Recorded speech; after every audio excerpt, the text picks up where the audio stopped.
AVAIYA has changed my life. AVAIYA has made me the woman I am today. AVAIYA is my home. AVAIYA is personal freedom. AVAIYA is the reason my life continuously improves. Let everyone in your life know about AVAIYA. Everyone needs to know about this amazing company. Thank you, AVAIYA, for appearing in my inbox. What Ike Allen and Andy Anderson have created at AVAIYA is what the world needs. Hello everyone, my name is Ashley Paget and welcome to AVAIYA's Overcoming Anxiety and Fear curriculum. Thank you so much for joining us. Our fellow teacher, Jodi Cohen, is with us today to talk about overcoming anxiety and fear by stimulating the parasympathetic nervous system. Jodi is a best-selling author, award-winning journalist, functional practitioner, and founder of Vibrant Blue Oils, where she has combined her training in nutritional therapy and aromatherapy to create unique proprietary blends of organic and wildcrafted essential oils. She has helped over 50,000 clients heal from brain-related challenges, including anxiety, insomnia, and autoimmune disorders. For the past 10 years, she has lectured at wellness centers, conferences, and corporations on the topics of brain health, essential oils, stress, detoxification, and more. Thanks so much for being here, Jodi. Oh my God, it's great. And I am the poster child for anxiety, so I speak from experience. I feel you there. So actually, will you start us off by sharing a bit about your experience and how you got into the work you do today? Yeah, absolutely. I think when you're anxious, you always have coping mechanisms, right? Yes. To distract yourself, to keep yourself busy so you don't actually have to feel as anxious. And I actually was living, my former husband suffered from severe depression to the point where I thought he might die on my watch. And it kind of presented after our second child was born. And so my entire day was kind of built around, walking on eggshells and trying to support him. And I sustained that for years until the point where it became obvious that I couldn't. And we moved him to a residential treatment facility. And the moment I knew he was safe and it wasn't my job to keep him alive, it was like I had been using so much energy. I'd been deficit spending on my cortisol reserves, which, is the energy stress hormone. And I could barely function. I was suddenly a single mom. My kids were 5 and 7. I had a full-time job. I was that, class volunteer. And it took every ounce of strength to get out of bed, make them breakfast, pack their lunch, get them to school. I'd come back, I'd set the alarm for pickup, and I'd crawl back into bed for the rest of the day. And I knew enough. I had been working as a nutritional practitioner. I knew what was supposed to help me. And I was ingesting all the right remedies and nothing was working. Mm-hmm. And finally, a friend who knew about essential oils said, cortisol has this interesting relationship with inflammation. Early, if it's like a short-term stress, it kind of suppresses inflammation. But over time, that communication kind of stops working. And so inflammation runs rampant. If your gut is super inflamed, nothing you're ingesting is really going to get into your system. Oh. The great thing about essential oils is you can either smell them, which gets to your brain really quickly, or topically apply them. We know like hormone creams, nicotine patches, whatever we put on our skin gets into our bloodstream in 20 minutes. Yeah. Faster if we put it on like pulse points, like the wrist and behind the ears where the skin is thinner. Yeah. So she said that to me and a light bulb kind of went off. And I thought, desperation is the mother of invention, because when you're so desperate, you'll try anything. Yeah. So she brought over a big box of oils. And I had been practicing nutrition with kind of ADD kids, because that was my son, squirmy little monkeys. And sorry, I shouldn't say that word, squirmy little children. Yes. And anyway, muscle testing is this really efficient way to kind of identify what's going to work super quickly. Yes. Even if the kid is running around the room. And so I muscle tested the box of oils and was really surprised that 5 remedies presented, which is unusual. Normally I get like 1 or 2. And then I thought for a moment and I thought, I can combine them. So I was total novice, went in my kitchen, grabbed a shot glass, kind of tested each bottle. Okay, 7 drops of this, 2 of this, put it together, put it over my adrenals, which sit on the low back. Yes. And for the first time in 2 weeks, felt like myself. Like my first thought was, oh, I could go running, which is kind of one of my, distraction points. I overexercise, but when you have no energy, when walking up the stairs feels overwhelming, like running, oh my goodness. So I Yes. went on a run. I came back, I showered, I cleaned the house, I did all the laundry, I put it away. I went to the supermarket, I cooked their favorite meal. It was like I was myself again. And that night, I have this practice where my daughter and I, we do rosebud thorn, what went well, what didn't go so well, how could we fix it, and what are we excited about? And so I was like, wow, that was a really good, I need to keep doing that. That went well. And at that point, I was suffering from insomnia, which is correlated with anxiety because when you're anxious, that stress hormone kind of suppresses the sleep hormone. So as I'm lying looking at the clock tick by, I thought, well, I wonder if an oil can work for this. And so I went and made up what's now my circadian rhythm blend and put it kind of around the head. The most accessible point on the head is right above the ears. That's where the skin is the thinnest. And I fell right asleep and woke up at a normal time and thought, okay, that was a win. I'm going to keep that. So I just kept making things up. And I think the fact that I understood the underlying physiology allowed me to kind of hyper focus what I wanted the blends to do. Yes. So about 2 or 3 weeks in, when I started feeling my mental capacity again, friends are asking for the remedies, it's working for them. And I'm like, gosh, someone must be doing this. So I went online and was really surprised actually by 2 things. The first was no one was really looking at oils and blends the same way I was. And the second was they made it so complicated. I was almost grateful that I had no mental stamina because I would have felt completely unqualified. Oh, And so at that point, an organization I was affiliated with, the Nutritional Therapy Association, was having a conference, and it was like $200 to be a vendor. So my friend was like, this is such a no-brainer. Like, let's just go and see if this resonates with other people. And we went and we were the bells of the ball. Everyone was like, oh my goodness, people have suggested oils, but it felt so complicated. I really like the way you've organized it. This makes sense to me. It's really clear. Like you use, this oil for the adrenal oil is labeled adrenal, pancreas is labeled pancreas. So that's really how it started. And then, obviously, life is a roller coaster. So there've been other dips in the road that I've felt well resourced in having oils to rely upon, and then I've learned new coping techniques as I've gone. So I'm hoping today to kind of share what I do for anxiety and how I use oils and how that might help other people. beautiful. Thank you so much for sharing. Yeah. So how, in your experience, how would you explain how does the nervous system play into anxiety and fear? Yeah, that's a wonderful question. So just to lay the groundwork, your autonomic nervous system controls all of your automatic functions. So like your heart rate, your breathing, your digestion, your detoxification, your immune system, your inflammation. And it's designed to keep you alive. It has 2 speeds. It has the you are in danger, and this is what kicks in when you're feeling anxious. It's called your sympathetic branch of your nervous system. And the example they always use is that the tiger is chasing you, but there aren't very many tigers running around my street. What triggers me is, financial concerns, relationship concerns, even, world events, and looking at my friends saying unkind things to each other on social media.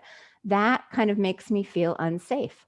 And whenever you feel unsafe, you want to keep yourself safe. So your options are to fight, like to say something obnoxious on social media, to flee, to like turn off your computer, or to freeze. This is common, like anyone that's been raped, if you try to fight back at a certain point, you almost just disassociate and want to go out of your body so you don't need to be there. Or sometimes animals play dead so that the predator thinks they're dead and ignores them, So that's kind of the function of your nervous system. And what's supposed to happen is, let's use traffic as an example. You're driving, someone's about to merge into your lane, they don't see you, you honk, you brake, you avoid the accident, you don't die, you like get off the freeway, you pull over and you kind of calm yourself down and you're okay for the rest of the day. Now, what sadly happens is that so many of us don't have that. In the wild, the animal, the zebra is being chased by the lion, the zebra escapes, he lays down on the ground, he shakes, he discharges, he releases all of that stress energy, and then he resets and moves on. My dog shakes all the time. If you have animals, whenever they're shaking, they're just recalibrating and resetting. Okay. Sadly, the human race doesn't necessarily do that. We get really stuck in that sympathetic state where our heart pumps faster and pumps, adrenaline to our arms and our legs. Our energy, blood sugar is released so that we have more energy to show up and focus. Our ability, our vision changes. Our pupils actually dilate. The black part of your eye gets bigger and it shifts your focus. It kind of hyper focuses you so you can, when there were all those shootings, my daughter used to joke, she's like, whenever I go anywhere, I'm always thinking, what's the exit route? You're kind of strategically planning your next move, but big picture concepts, like connecting with someone else, thinking about, what you're going to do that evening after you finished your work. You can't really hold all of that at the same time. You really need to kind of prioritize survival. And so in prioritizing survival, you downregulate anything that's not critical to survival at that moment, like digestion, detoxification, immune function.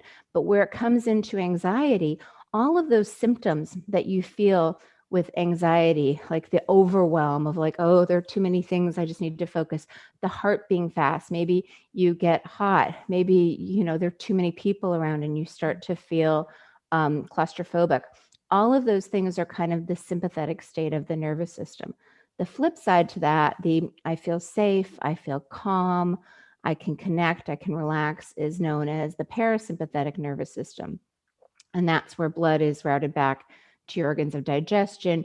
Your pupils shrink up. It's a good way, like if you're a parent and you're wondering, when my kids were little, one of the preschool teachers always said, connect before you correct. They're at the sandbox, they throw sand. If you yell at them right there, they're so overwhelmed, they can't take it in. You scoop them up, you walk over to the bench, you calm them down, you look at their pupils, they're small, you say, that's not okay behavior, we're going home.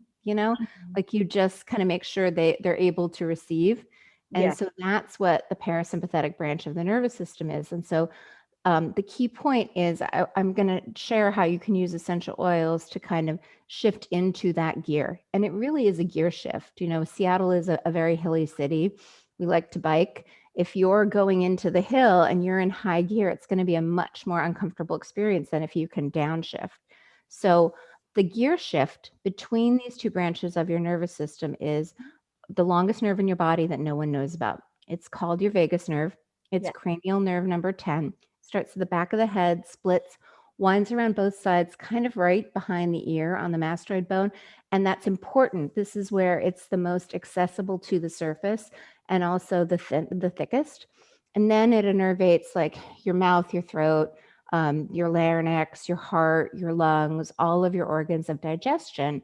And there's a lot of research that activating this nerve, it's a bidirectional nerve, which means it's the highway between the brain and the body. So it's how the brain communicates like hunger, fear, anything to mobilize the body, and how the body communicates like, everything that we ingest winds up in our gut, and our immune system lives in the gut. The gut says, oh, here's a pathogen, release your immune cascade. Oh, you're full. Oh, you're hungry. Oh, you're tired, so it's this really important communication pathway. And what's important about that is that any point along the pathway kind of works to access it. So deep breathing, yoga, you always feel better in Shavasana than you do in the beginning of the class.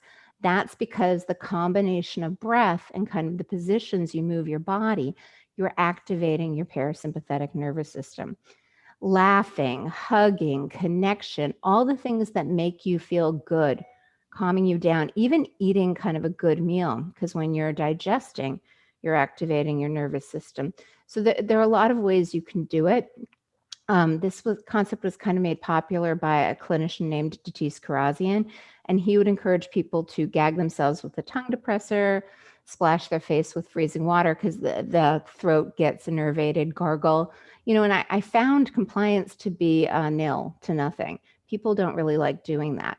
But what's interesting is there was a researcher out of New York who noticed that you could do an electrical implant. It was a pacemaker-like implant, 2 surgeries, right? One here, one here. And he started playing with this electrical device to stimulate the vagus nerve.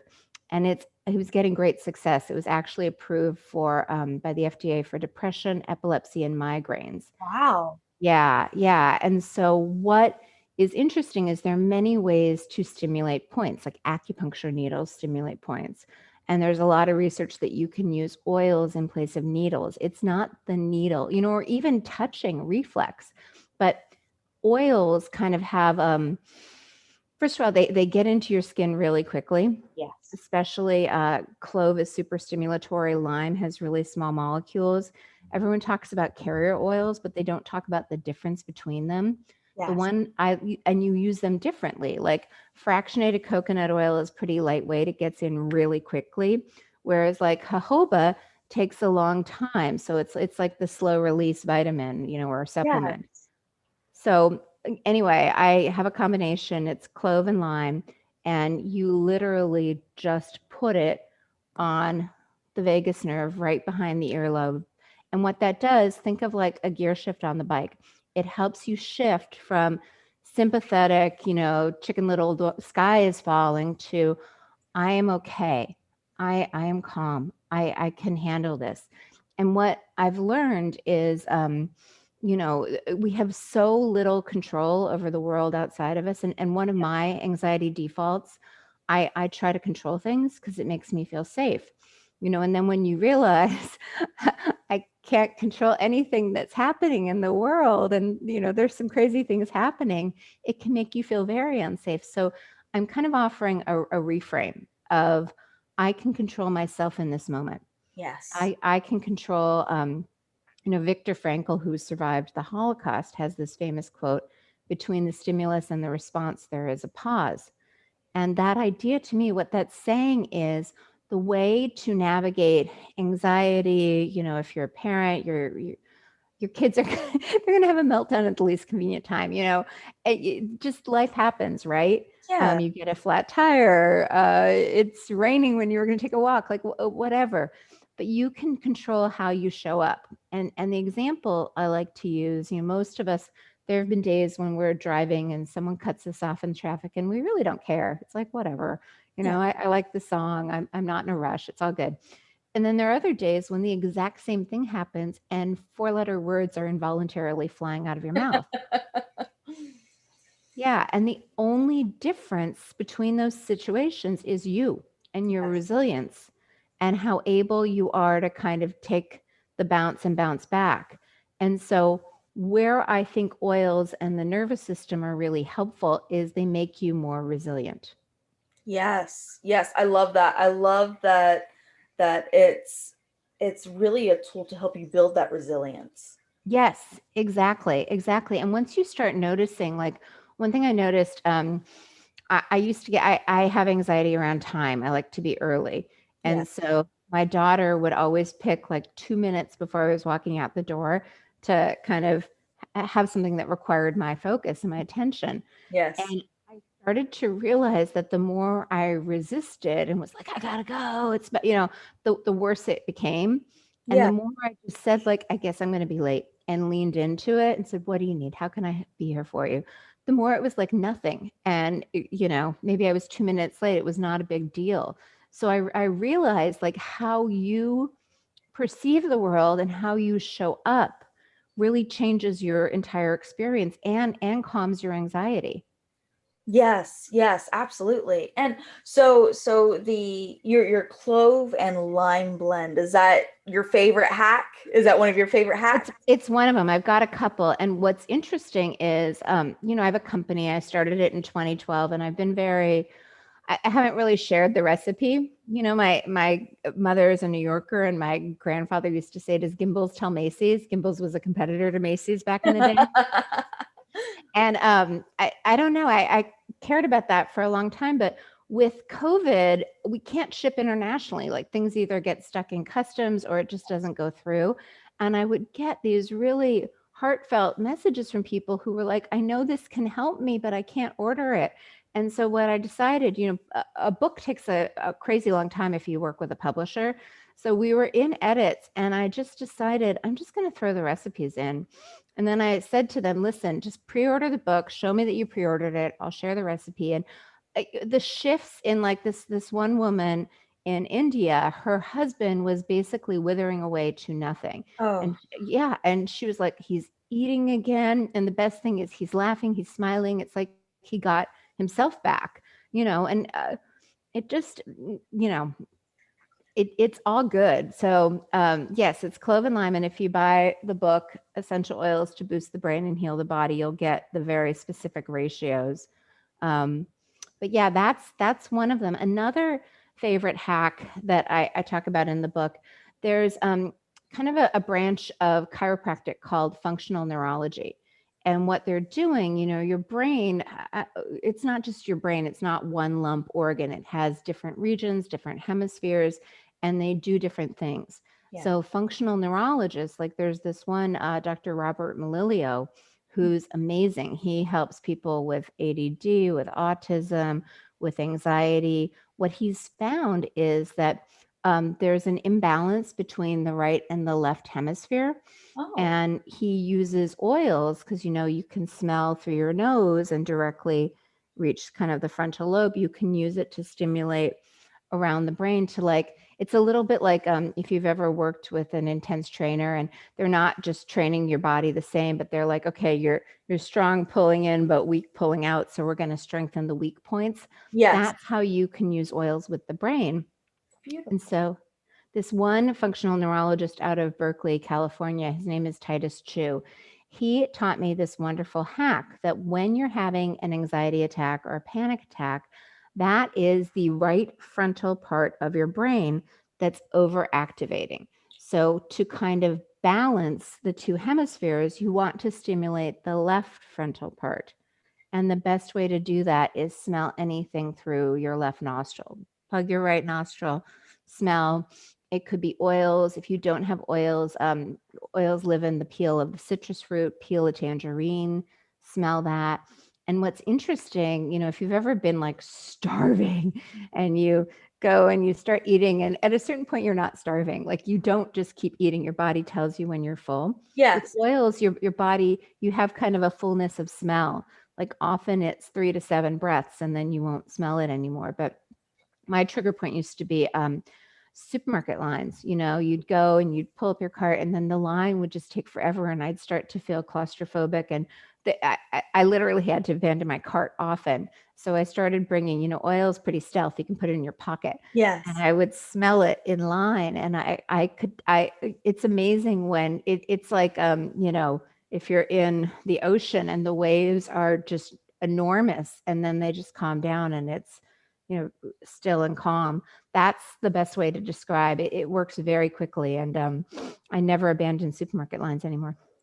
Good. Yeah. Good. Yeah. You brought up, if you don't have oil, smelling something citrusy, right? So since you have a background in nutritional therapy, do you have any suggestions for people like what they should eat or avoid eating if they're struggling with anxiety? Well, I think, there's a correlation between anxiety and inflammation. And so the inflammatory foods, the obvious ones are like gluten, dairy, sugar, caffeine, which I refuse to give up, but kind of limit, alcohol, like those are kind of the obvious ones. Mm-hmm. I thought of another hack, but, and it's this idea of crowding out, right? Yeah. So if you have, I do this with my, my daughter, what are your favorite vegetables? And let's just start with the vegetables. Like she happens to like Brussels sprouts, as do I. So we're constantly trying different Brussels sprout recipes. So before dinner, we'll start with a salad, or we'll start with Brussels sprouts, and kind of to that point of eating until you're full. If you just start with something that is healthy, or just try to add one thing in, even if you need your ice cream every day, if you don't have that as like the appetizer, but maybe have something that's green, Yes. Yes. I love that. Fill yourself as much as you can on the nutritional stuff before you reach for the other. I like that. Yeah, just reframing it. But there's an interesting correlation. I was at a class, and there's this idea that oils can help you get in kind of a flow state, a creative state, Yeah. which is kind of it's correlated with anxiety, because sometimes when you're feeling anxious, one way to get out of it is to hyper focus. Like ADD is complicated because it can have positive attributes. So I want to talk a little bit about kind of where anxiety lives in the brain. And that's often in this part of the brain called the amygdala, which is it's our early response to danger. Like if you're about to cross the street, but somehow you pull back, and then a bus you realize would have hit you, that's your amygdala. If you're walking in the woods and you think you see a snake and you automatically jump back, that's your amygdala. And then there's kind of a check and balance. So then your frontal cortex focuses on it and says, oh, that's not a snake, that's a stick. You're okay. And so it's the balance between these two parts of regions in the brain that kind of help you feel safe. And overactivation of the amygdala is called amygdala hijack. So everything feels like a threat. You're constantly perceiving every stick could be a snake. And that's a really challenging way to move through life. One thing I noticed, my son, my 12-year-old son, Max, died in a car accident in August of 2018. And to say I learned to swim while drowning would be a bit of an understatement. But one thing I noticed early on, I was trying to distract my daughter. So I was choosing activities that terrified me. Like we went ziplining. And I realized that when I was ziplining, I didn't feel so bad, and I'm like, what was that? And it's this idea. And then I started writing this book, and I didn't feel so bad when I was writing the book. When you can move the energy to your frontal cortex, and that's often with things that require concentration, like something you've never done before that's scary, or something that requires you to really focus, you're kind of rerouting the energy in the brain. You're rewiring your own brain. So you're moving out of the amygdala into the frontal cortex. And the more you can live in the frontal cortex, the more you don't feel as anxious. And this is interesting for depression too. Like depression is often correlated with underactivity of the frontal cortex. So everything is balanced. Like you don't want to it's like a teeter-totter. You don't want to be all on one side or the other. But if anxiety is kind of something that you experience a lot, just smelling oils, your nostrils go directly to the frontal part of your brain. That's a really good practice to kind of bring your energy, like often when we have a headache, we touch our head because that brings blood flow to that region. You're just kind of retraining your muscle and retraining your brain. Beautiful. I love it. Thank you so much for sharing that explanation. That really made a lot of sense and gave me new perspective to, how this all operates in the brain on a I want to say energetic level, but that has different connotations, but on a electrical and stimulation level. That's good. amazing. Thank you. Yay. So we are running low on time. So I want to remind all of our viewers that there is a button below this video that will take you to a free gift that Jodi has for you. Can you share a little bit about this? Yeah, it's basically it's a free bonus chapter of the book, and it's 25 ways to activate your parasympathetic nervous system. And what's great about that is it's retraining the muscles. So if you're anxious, if you're in fear, and I've realized, I think oils are great. They're not for everyone. So there are 25 things, and all you need to do is just pick one and do it for like a couple minutes a day. And I'm hoping that you're inspired by, one of them is even sleeping on your right side, so that, you can do it while you sleep. Yes, I love it. I love it. And that makes it so accessible too. Yeah. So thank you so much for offering this resource to our viewers. Do you have any final insights that you'd like to share with us today?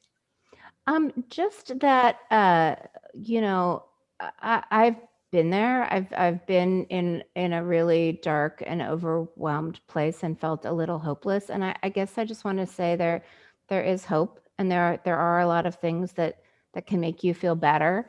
And wherever you are today is your starting point. It's not your ending point. So, you know, I'm here. People can email at info@vibrantblueoils if they have questions, but this is a moment in time. This is not forever.